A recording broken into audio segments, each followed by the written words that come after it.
नमस्कार दोस्तों, सभी स्टूडेंट्स और मेरे फ्रेंड्स कैसे हैं। उम्मीद करता हूं सभी अच्छे होंगे और स्वस्थ होंगे। और अपने डेली की जो सीरीज़ चला रखी है, सभी स्टूडेंट्स जो रेगुलर देख रहे हो आप लोगों को आइडिया भी होगा कि आरपीएससी ग्रेड फर्स्ट का जो अपन ने बायोलॉजी का यूनिट 3 जो है पीजी लेवल का वो स्टार्ट कर रखा है। और ख़ास तौर से अपन कहें तो अपनी जो बुक है उसी का अपन क्या करवा रहे हैं, रिवीजन करवा रहे हैं। तो इसमें रिवीजन के अंदर काफ़ी पोर्शन जो है वो हो चुका है, शायद 16 वीडियो है वो कंप्लीट हो चुके हैं। और वीडियो ज़्यादा बड़े नहीं है, वीडियो भी छोटे छोटे वीडियो हैं, ताकि मैं इस बुक को रिवाइज करवा सकूं और जिन्होंने परचेज़ की है वो डेली का साथ साथ में आप लोग भी इसको रिवाइज कर सको, ताकि कोई भी डाउट अगर आपके मन में रहता है तो कमेंट सेक्शन में जाके कमेंट ज़रूर करें। और एक चीज़ मैं आपको और भी बता दूँ कि इस बुक में कुछ चीज़ें मैंने बताई है। और देखो, इस दुनिया में कंप्लीट कोई नहीं होता है, फिर भी मेरे से कोई चीज़ छूट गई है, कोई चीज़ गलत लिखी गई है, बाई हैंड मैंने लिखा है, तो हो सकता है कोई ऐसी कंडीशन रही हो तो आप लोग गूगल पे सर्च करके उसको थोड़ा सा करेक्शन कर लीजिए, ठीक है। और इसकी इंडेक्स जितने भी बुक आप ले रहे हो सबको इंडेक्स इसमें मैं साथ में डाल रहा हूँ, तो वो इंडेक्स साथ साथ में जो भी टॉपिक है वो यहाँ पर इसमें नोट करते जाएँ। और हालांकि जो वीडियो में बना रहा हूँ इसमें मैं टॉपिक जो है वो लिख रहा हूँ साथ साथ में, तो वो भी वहाँ से भी आप लोग उतार सकते हैं। तो आज का अपना जो टेक्निक है वो स्टार्ट करते हैं, कॉन्फोकल माइक्रोस्कोपी। आज की टेक्निक कौन सी है? Confocal microscopy.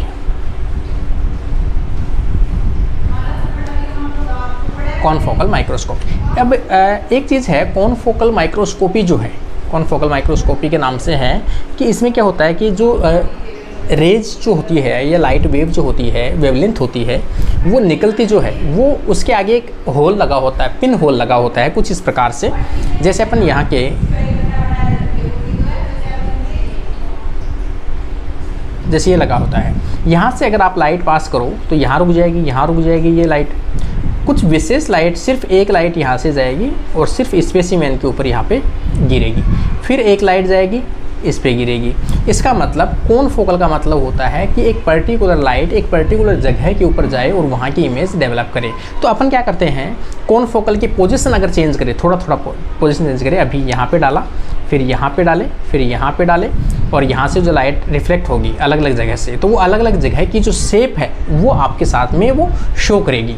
इसका मतलब है अगर कोई भी चीज़ उभरी हुई है, सरफेस उभरी हुई है, इंटरनल स्ट्रक्चर है, उनकी स्टडी करने के लिए कॉन्फोकल माइक्रोस्कोपी जो है वो सबसे बेस्ट माइक्रोस्कोपी होती है। इसमें इसकी कंप्लीट स्ट्रक्चर है वो आपकी देख सकते हो। इससे रिलेटेड जो भी क्वेश्चंस बनते हैं और आए हैं आज तक मैं बताता हूँ साथ साथ में। चलो अब अपन स्टार्ट करते हैं। यहाँ पे अपन देखेंगे इस टेक्निक को कॉन्फोकल लेजर स्कैनिंग माइक्रोस्कोपी के नाम से भी जाना जाता है। ये थोड़ा सा आप इसको नोट कर लेना, इसका नाम है, दूसरा नाम भी। इस माइक्रोस्कोपी का बेसिक कॉन्सेप्ट जो है वो मार्विन मिन्स्की के द्वारा, ये मिन्स्की है, MINSKY मिन्स्की है ना, मार्विन। ये क्वेश्चन आया हुआ है भाई इसका, एक तो ये वेरी वेरी इंपॉर्टेंट है, ये क्वेश्चन यहीं लिख लेना आप लोग, वेरी इंपॉर्टेंट है कि कॉन्फोकल माइक्रोस्कोपी का जो आइडिया है किसने इन्वेंट किया है, डेवलप किया है, तो मार्विन ने डेवलप किया था 1950 के अंदर, तथा 1957 के अंदर उसे क्या किया, पेटेंट करवाया था अपने नाम से। यह माइक्रोस्कोपी फ्लोरोसेंट माइक्रोस्कोप की कमियों को दूर करने के लिए विकसित की गई है।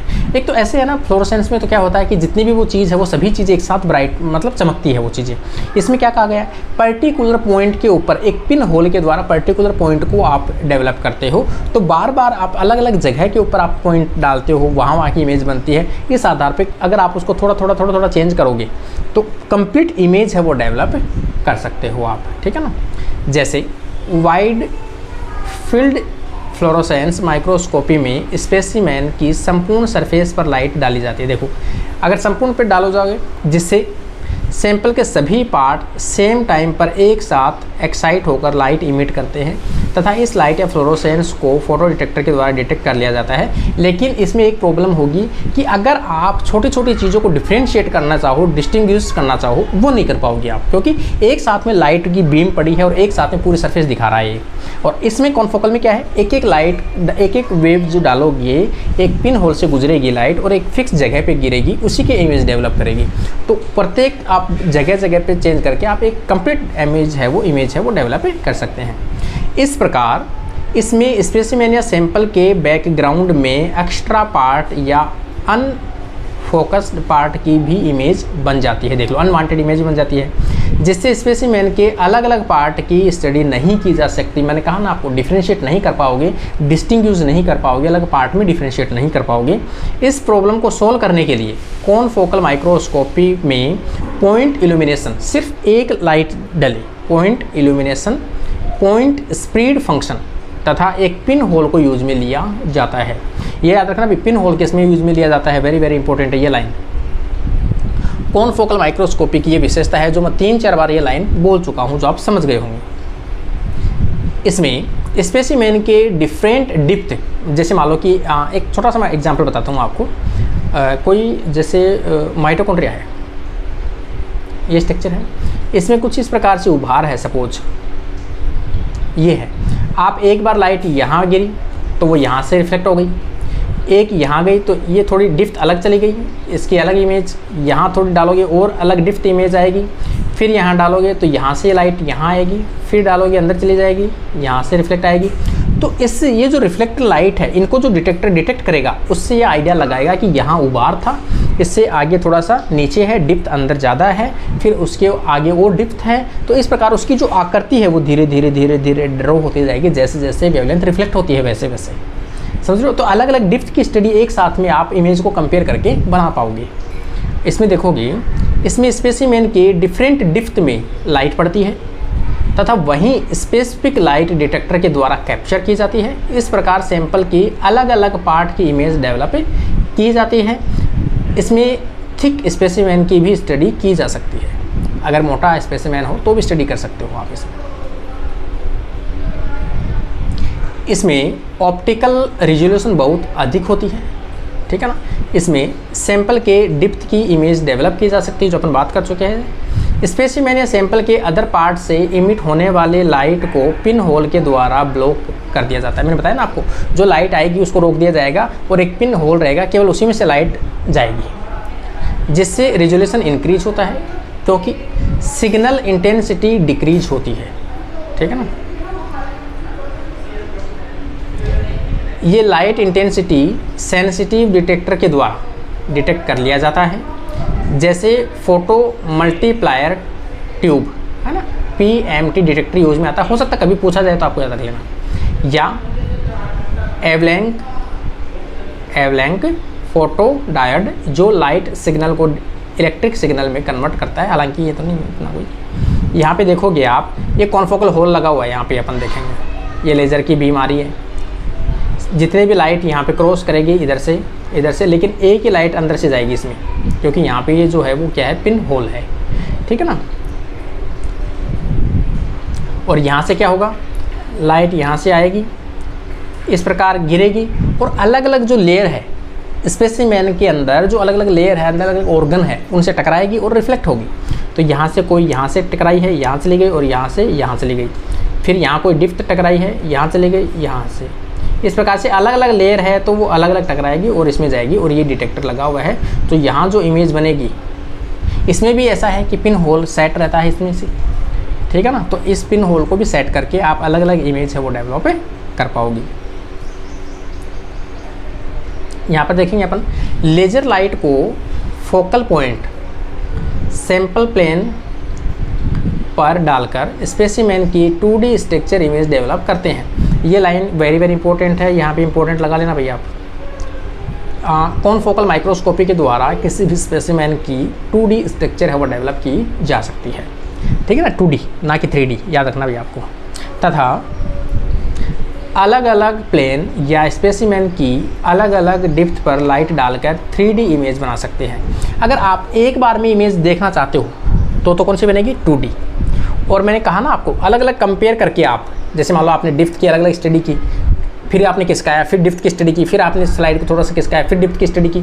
अगर ऐसे आपने देखोगे तो आप कंप्लीट जो स्ट्रक्चर है उसकी स्ट्रक्चर बना सकते हो, आप कंप्लीट स्ट्रक्चर डेवलप कर सकते हो।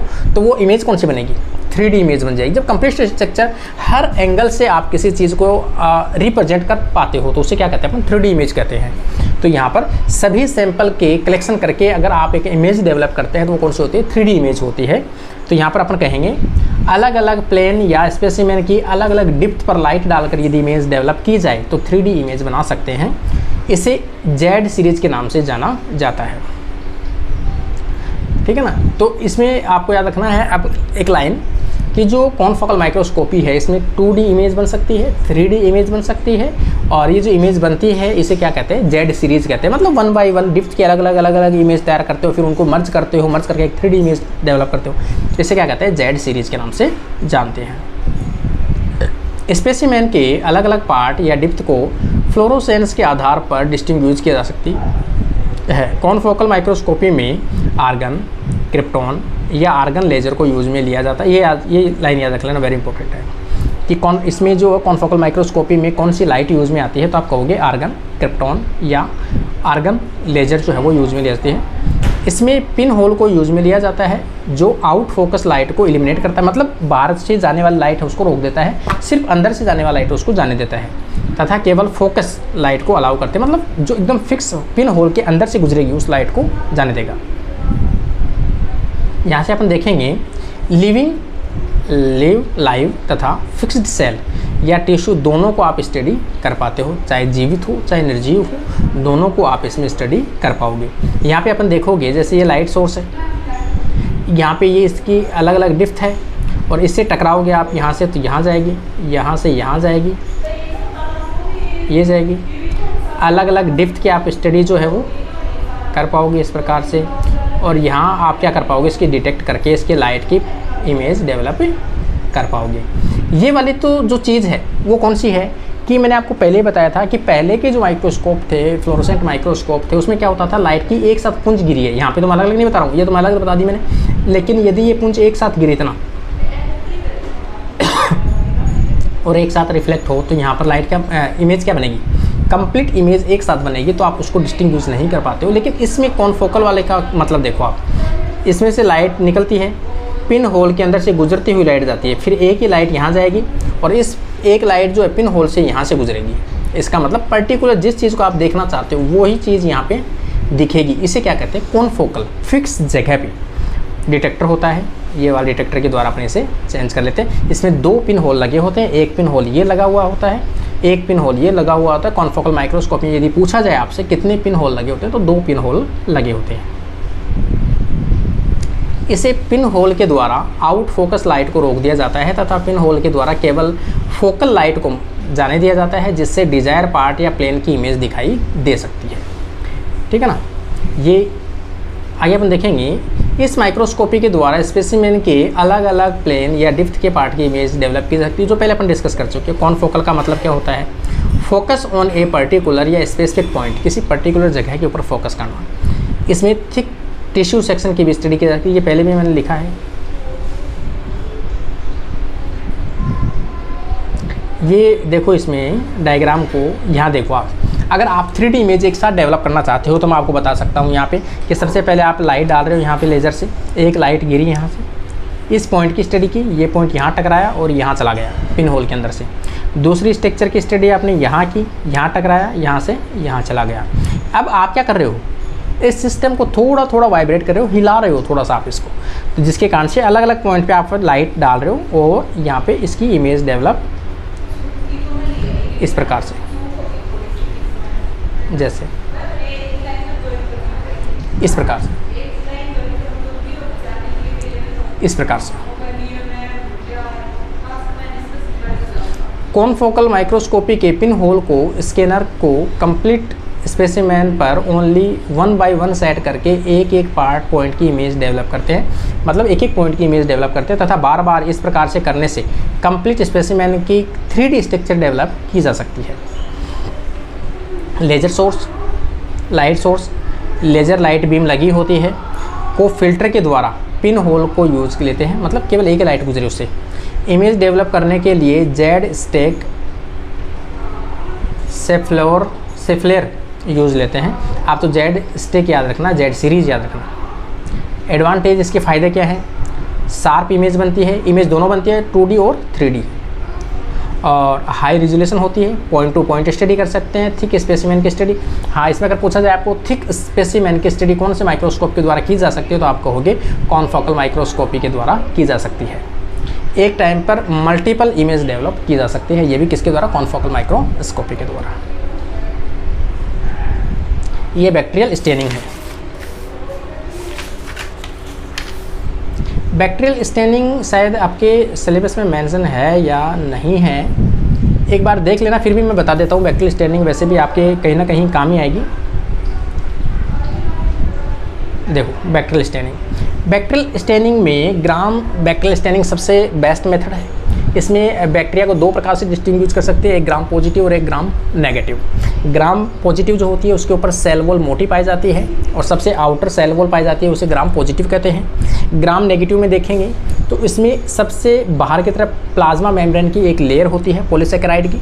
फिर इसके अंदर की तरफ देखेंगे तो क्या होती है? एक पतली पेप्टाइडोग्लाइकेन की सेल वॉल होती है, फिर उसके अंदर एक प्लाज्मा मेम्ब्रेन होती है। तो इसमें अगर आप डायग्राम यहाँ देखोगे तो ये तो अगर इस प्रकार की स्ट्रक्चर आप बनाओ कि ये क्या है? पेप्टाइडोग्लाइकेन है, सेल वॉल बनी हुई है, और इसके नीचे की तरफ क्या है? ये प्लाज्मा मेम्ब्रेन है। सेम ऐसे बनाओ कि ये पतली जो है ये तो क्या है? सेल वॉल है। किसकी बनी होती है बैक्टीरिया में सेल वॉल? पेप्टाइडोग्लाइकेन की।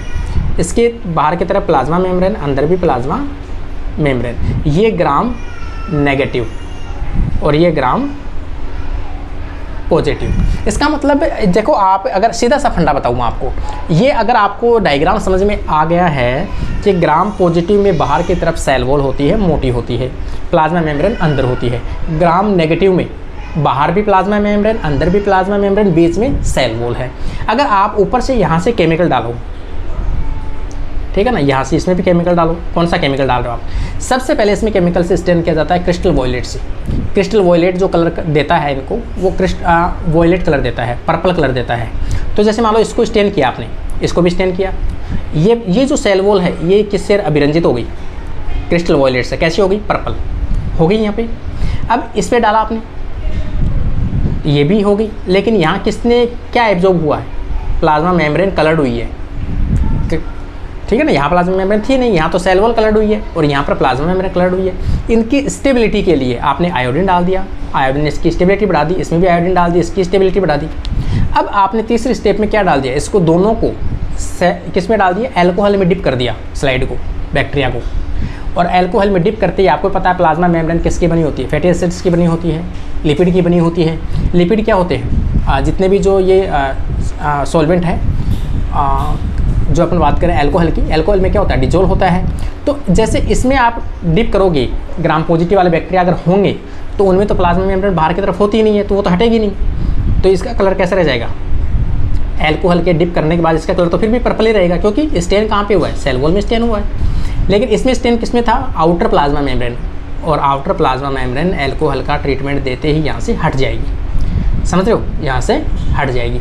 अब कैसी होगी ये? वापस कलरलेस। क्यों? प्लाज्मा ये जो है यहाँ पे मेम्ब्रेन है, मतलब पेप्टाइडोग्लाइकेन की सेल वॉल है, ये तो कैसी है? कलरलेस ही है। तो ग्राम नेगेटिव हमेशा कलरलेस दिखाई देता है, ग्राम पॉजिटिव हमेशा पर्पल कलर का दिखाई देता है। याद रखना आपको। अगर अब इनमें दोनों में डिफरेंशिएट करना चाहो, कलरलेस तो दिखेगी नहीं आपको, इसलिए अब इस स्लाइड को आप सेफ्रेनिन से स्टेन कर लो। तो पर्पल पे तो सेफ्रेनिन का फर्क पड़ेगा नहीं, तो ग्राम पॉजिटिव तो अभी भी पर्पल ही रहेगा। लेकिन ग्राम नेगेटिव कैसी थी? कलरलेस है अल्कोहल के बाद में, तो कलरलेस है तो वो कैसी हो जाएगी? रेड कलर की हो जाएगी, पिंक कलर की हो जाएगी।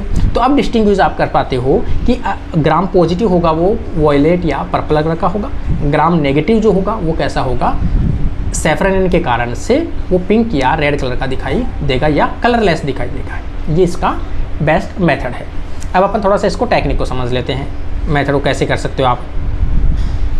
बैक्टीरियल स्टेनिंग या ग्राम स्टेनिंग बैक्टीरिया की अनेक बायोलॉजिकल स्पीसीज को दो ग्रुपों में डिवाइड करने का एक मेथड है। स्टेनिंग के आधार पर बैक्टीरिया को दो प्रकार से बांट सकते हैं, ग्राम पॉजिटिव और ग्राम नेगेटिव।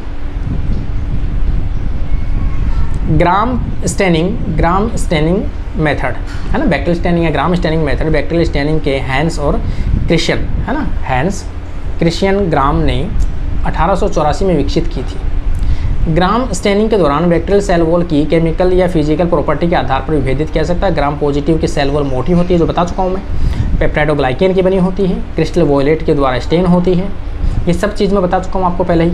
ग्राम नेगेटिव में सेल वॉल पतली होती है तथा दोनों साइड से किससे घिरी होती है, प्लाज्मा मेम्ब्रेन से, जो पेप्टाइडोग्लाइकेन की बनी होती है। इसमें क्रिस्टल वॉयलेट डाई इथेनॉल से वॉश होने के कारण से पुनः कैसे होती है, काउंटर स्टेन जैसे सेफ्रेनिन या फ्यूजिन के द्वारा स्टेन कर पिंक कलर की दिखाई देती है। ग्राम स्टेनिंग में आयोडीन सॉल्यूशन को हमेशा क्रिस्टल वॉयलेट स्टेनिंग के बाद में यूज में लिया जाता है, जो सेल मेम्ब्रेन में बॉन्ड को मजबूत करता है। स्टेनिंग के मैकेनिज्म देख लो आप। बैक्टीरियल स्टेनिंग के द्वारा 4 स्टेप में समझाया जा सकता है। सबसे पहले बैक्टीरियल सैंपल को कार्ड, टिथ लेयर या कोई भी ले सकते हो सैंपल को स्लाइड के ऊपर एक दूसरे स्लाइड की सहायता से पतली सी स्मीयर लेयर बना जाती है। हीट फिक्स किया जाता है, हीट की सहायता से थोड़ा सा हीट दिया जाता है, किल कर दिया जाता है। अब स्लाइड पर क्रिस्टल वॉयलेट की 2 ड्रॉप डालकर उसको फैला दिया जाता है और उसे क्या कर दिया जाता है, वॉश कर दिया जाता है। सेकंड स्टेप में देखोगे, सेकंड स्टेप में ग्राम आयोडीन सॉल्यूशन से स्टेन किया जाता है। क्रिस्टल वॉयलेट से बाइंड होकर सेल वॉल में ट्रैप हो जाता है, मतलब मजबूती बनाता है। अब तीसरे स्टेप में अब स्लाइड को इथेनॉल या एसीटोन में वॉश करते हैं। इथेनॉल से सेल वॉल डिजोल्व हो जाती है, जिससे क्रिस्टल वॉयलेट स्टेन वॉश हो जाता है तथा सेल कलरलेस हो जाती है। ग्राम नेगेटिव जो होगी वो तो हट जाएगी, ग्राम पॉजिटिव वाला तो हटेगा नहीं। अंत स्लाइड को सेफ्रेनिन या कलर फ्यूजिन के स्टेन करते हैं, जिससे इथेनॉल से कलरलेस जो बैक्टीरिया कलरलेस था वो कैसा हो जाएगा, पिंक कलर का हो जाएगा। तो वो कौन सा होगा, ग्राम नेगेटिव होगा। देखो ये स्ट्रक्चर मैंने यहाँ पे बनाई है, सेम जो डायग्राम अभी मैंने समझाया ये बुक में आप समझ लेना। योग का यूँ मैंने इसमें लिखा है, देखो ये लिखा है। एग्जाम्पल भी मैंने इसमें लिखा है। ग्राम पॉजिटिव बैक्टीरिया में सिंगल मेम्ब्रेन पाई जाती है तथा चारों ओर से मोटी पेप्टाइडोग्लाइकेन की लेयर पाई जाती है, लैक्टोबैसिलस, बैसिलस, ये सभी डायग्राम जो है। और ग्राम नेगेटिव में पतली पेप्टाइडोग्लाइकेन की लेयर दोनों साइड से कवर्ड रहती है मेम्ब्रेन से। ग्राम नेगेटिव में लिपोपोलीसेकेराइड की एक एंटीजन के रूप में पाई जाती है। लिपोपोलीसेकेराइड 80% पाई जाती है। एग्जाम्पल ई कोलाई और साल्मोनेला। साल्मोनेला का एग्जाम्पल याद रखना भाई, साल्मोनेला का पूछा जा सकता है। साल्मोनेला ग्राम पॉजिटिव या नेगेटिव है, ग्राम नेगेटिव होता है। लैक्टोबैसिलस का पूछा जाता है कई बार, ग्राम पॉजिटिव होता है। ठीक है ना, ये थोड़ा सा आपको याद रख लेना है।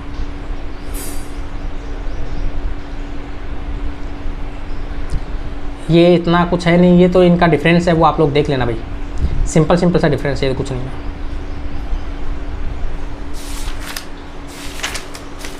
ठीक है ना। ये कौन सा है, ब्राइट फील्ड माइक्रोस्कोपी है। तो ब्राइट फील्ड माइक्रोस्कोपी वो अगली क्लास में अपन डिस्कस करेंगे। आज के लिए तो अपनी क्लास यहीं कंप्लीट होती है।